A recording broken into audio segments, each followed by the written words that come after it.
Glad to see Mayor, shut up. Shut up.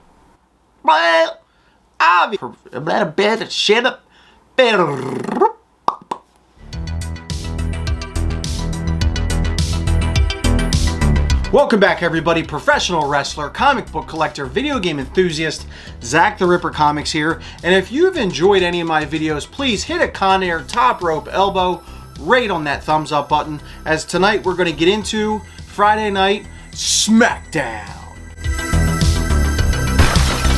Now, to start Smackdown off, and then a thread that weaves throughout the night, is going to be the Law and Otis.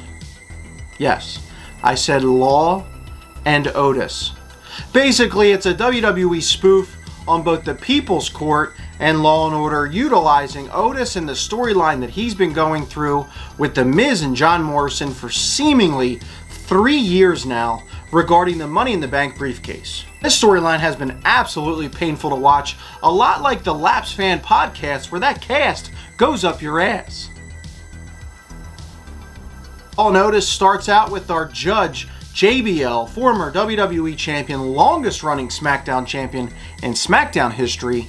Presiding over us, we have Ron Simmons, the Hall of Famer himself, as JBL's bailiff. The Miz and John Morrison represented with an attorney, whereas Otis is representing himself. Otis's opening statement as to why he deserves to keep the Money in the Bank briefcase is that he won it fair and square at Money in the Bank. The Miz and John Morrison's attorney says that that is a very good argument, and because of that, she is promptly fired immediately. Now, these segments with thread throughout the night, I'm going to cover them all right here in the first portion of our SmackDown review.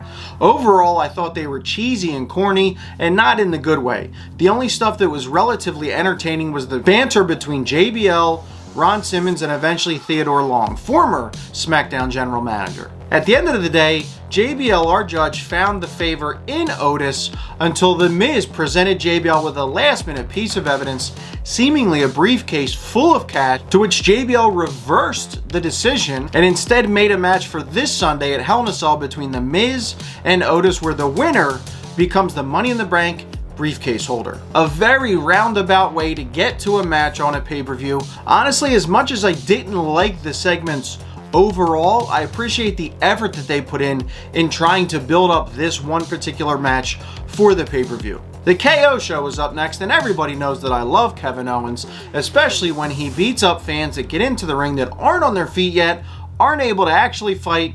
He's hitting them, kicking them, punting them in the head. Love the guy. I'm a big KO fan.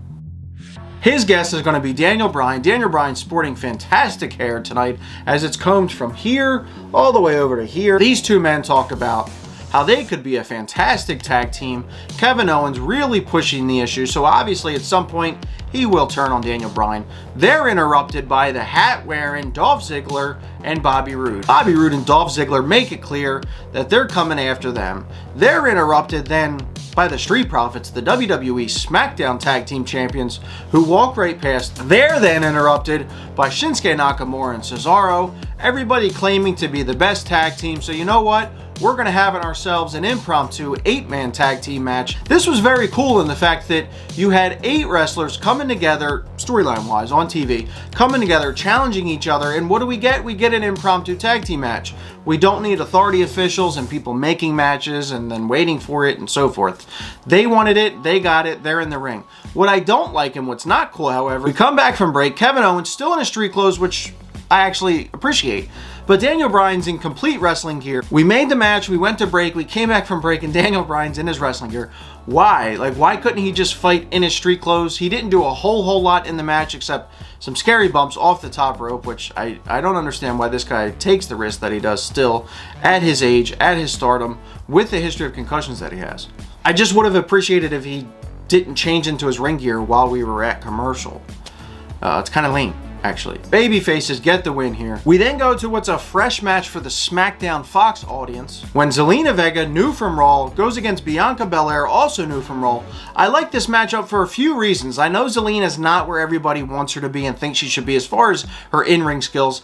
In-ring skills don't completely matter as long as you have some character, Zelina Vega has a ton of character and she can cut a great promo. Another reason is that this was a fresh matchup on SmackDown, and if you only have been watching Raw, then this is a continuation of a storyline that's actually been going on since WrestleMania. So some continuity efforts on the part of WWE, I like that. And last but not least, Bianca Belair, awesome SmackDown tights, and I gotta give props. I personally love when I see wrestlers still today in 2020 wearing traditional wrestling boots. Shorty G is backstage bitching and complaining after being beaten for months and months and months on SmackDown. We then get Adam Pearce walking into the shot. He plays the role of the Authority nowadays, albeit used briefly. He's begging and pleading and imploring Shorty G not to quit SmackDown, as Shorty had said he was going to do earlier in the night.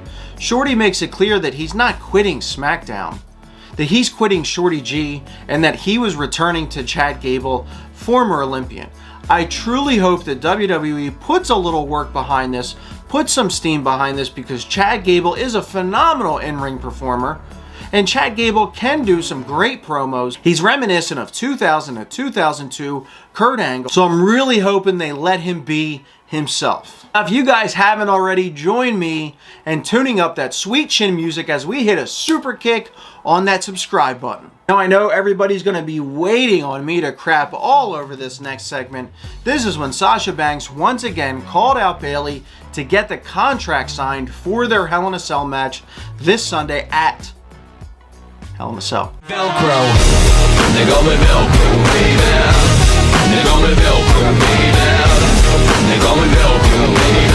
They call me Velcro Johnson. We ended up in a tug of war, and before I crap on anything, I just want to say that I actually liked where this segment headed. Sasha Banks got some revenge on Bayley, was able to tie her up in the chair, make her humble, and sign the contract. But before any of you get triggered and get mad at me for not liking this, I thought this was very well done and a solid ending to about a month's worth of really bad storytelling, heading into where it most counts, the pay-per-view on Sunday inside Hell in a Cell for the SmackDown Women's Championship. Now, in one of the first videos we did on Zack the Ripper Comics, I talked about how Murphy would eventually prosper and grow as a babyface, separating from Seth Rollins. They indeed did do that, and we had their first one-on-one match here on SmackDown. And this was a fantastic match. I know there's a couple people, my tag team partner Chris Wilde said that this match was one of the greatest matches he's ever seen on SmackDown television, and I think that's fantastic. I, however, think it was just a little bit too long. I don't think it needed to go the 3 segments that it went. Glad to see Murphy back in his old ring attire from before he joined Seth Rollins. Seth Rollins hits a fatality stomp on Murphy. End of the segment comes when Aaliyah Mysterio once again runs to the ring, stopping Seth from hitting Murphy with the kendo stick, as this has been the recurring theme for the last forever months now. Dominic Mysterio then hits the ring and stops Seth Rollins from hitting Aaliyah Mysterio, and then Rey Mysterio hits the rings where Seth runs. Aaliyah clearly post-match sided with Murphy, as her dad and her brother sided together, still looking like complete jerks. Now, here's our first on Zack the Ripper Comics. I want to give a shout out to the YouTube comment of the week. This week it comes from JH. Everybody go check it out. It's on the AEW video where they almost killed a professional wrestler in the ring. Bunch of idiots over there, but this is not AEW. This is Zack the Ripper Comics, where we do things absolutely professionally, and I'm going to read you the comment from our man JH right now. Why do YouTube ask me watch this shit content, LOL? I don't know, JH, but I very much appreciate you watching the video, hopefully liking and subscribing to the channel.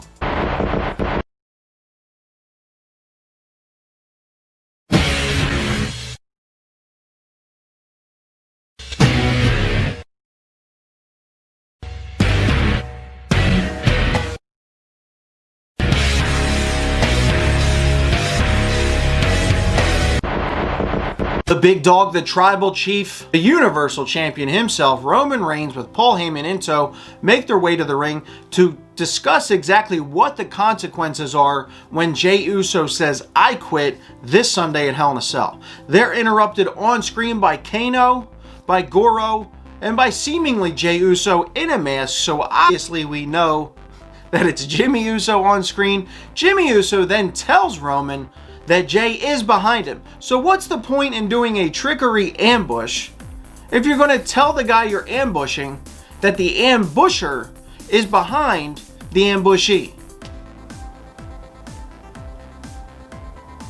Jay's able to get the upper hand, hit some super kick party super kicks on Roman Reigns. Roman goes down. Jay hits a huge frog splash off the top, as we're clearly defining that as his singles finishing move, which I very much enjoy. All of the Samoan wrestlers in professional wrestling history, the Bloodline, have all been able to do some fantastic top rope splashes. He celebrates up the ramp with his brother Jimmy in tow before Roman once again grabs the microphone and finally explains what the consequences are. Velcro, they call me Velcro, baby. They call me Velcro, baby. They call me Velcro, baby. They call me Velcro Johnson. He says that if Jey Uso can beat him, then yeah, you know what? Jey will be the Universal Champion. Roman has no problem saying that Jey is the best. He's the head of the table. Obviously, this is not going to happen. But Roman says that if Jey loses, when Jey loses, that he will have to admit that Roman is the tribal chief. He will have to admit that Roman is the head of the table in the Bloodline, in the legacy, in their family, and that he and his brother Jimmy will become pawns of Roman and do his bidding, or they will be ousted from the family. Now, this clearly gives away the ending to this Sunday's pay-per-view, to this matchup, as I feel like that's the most obvious yet interesting way they can go about this storyline after doing this for the past 2 months. The Hell in a Cell then lowers with its custom theme music as Jey Uso climbs up the cell. Roman stands inside and they go off the air with a face-to-face real hard sell for this Sunday's pay-per-view, much like the ending to Monday Night Raw with the cell lowering. This was very cool. I feel like this was a really good sell again for the pay-per-view on Sunday. We'll see whose bell rings, but you can ring my bell right down below to get notifications on when I go live and when I put videos up. I'm not even bothered. No, you shut up. Shut up. You shut your mouth. I'm not even going to bother going to Dean Douglas this week, as I have somebody that I know I can count on. I have my tag team partner. I have the Heart Killer Chris Wilde, the host of Eagles News Now, right here on YouTube with a link in the description. Chris, what's up, buddy? How's Eagles News Now? How's Alan? Angry Alan. What'd you think of Smackdown?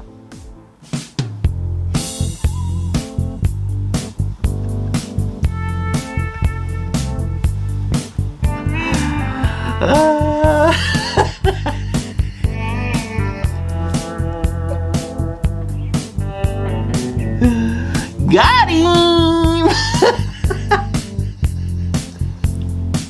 I want to thank all of my patrons on Patreon for supporting this channel, for everybody liking us on Facebook, finding us on Instagram, hitting up that eBay store for all of your comic book needs, giving the thumbs up to this video, subscribing to the channel, and hitting that bell for notifications on when I put new videos up. We are very close to 1,000 subscribers, and I do have a huge party planned for when we do. Until next time.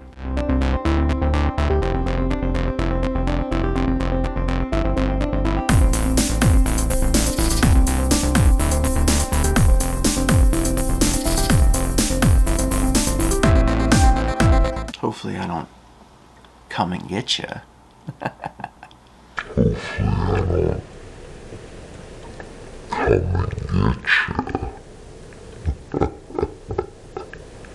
Hopefully I don't come and get you.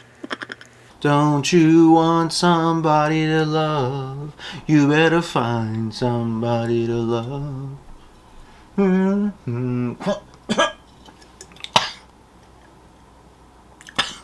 Polar. You gotta pound it. You gotta pound it.